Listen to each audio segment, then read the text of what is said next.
When you look at the Senate's version of the tax bill, which of course varies from what the House is working on here, what is the biggest sticking point? Where is there the gap? I can't get my words out today. Where is the gap the biggest that the Senate has to overcome? Well, I think the biggest problem that the Senate faces is the deficit problem, the red ink. So they have $1.5 trillion that they've allowed themselves over the first 10 years.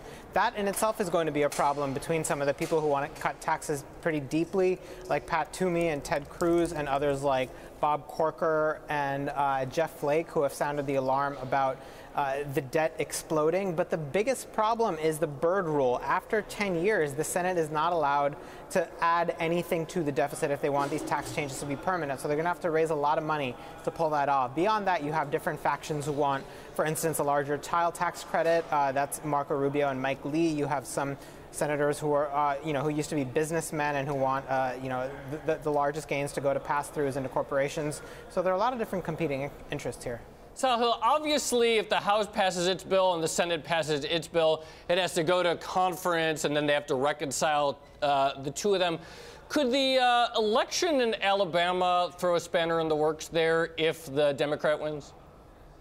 It could absolutely throw a wrench into this whole process, Joe. Republicans have currently a 2-vote margin in the Senate. They can lose 2 votes before the bill collapses. If Roy Moore loses, or if, for instance, he wins and turns out not to be a reliable vote, their margin is down to 1. That's extremely dangerous. We saw how difficult 2 votes was in the ACA repeal fight, something that they'd promised continuously for 7 years. So that's certainly something that Republicans are worried about right now, especially, given the latest news. A 5th accuser just came out in a press conference with Gloria Allred, accused him of trying to sexually assault her when she was a teenager.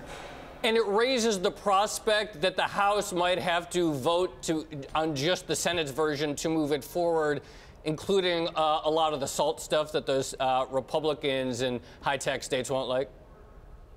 Right. No. So this, if that scenario pans out, and I think, for the benefit of viewers, what you're talking about is if the House passes its bill with the $10,000 property tax deduction cap, the Senate eliminates SALT in its entirety, which most senators want to do. The House Republicans will be faced with a choice of either taking the Senate bill as is or blocking tax reform in its entirety. And that's going to put a real test to the metal to these Republicans in New Jersey, New York, and California who want some sort of compromise on the state and local tax deduction. They're facing a lot of blowback at home from op-eds, from community leaders, from constituents about their taxes going up.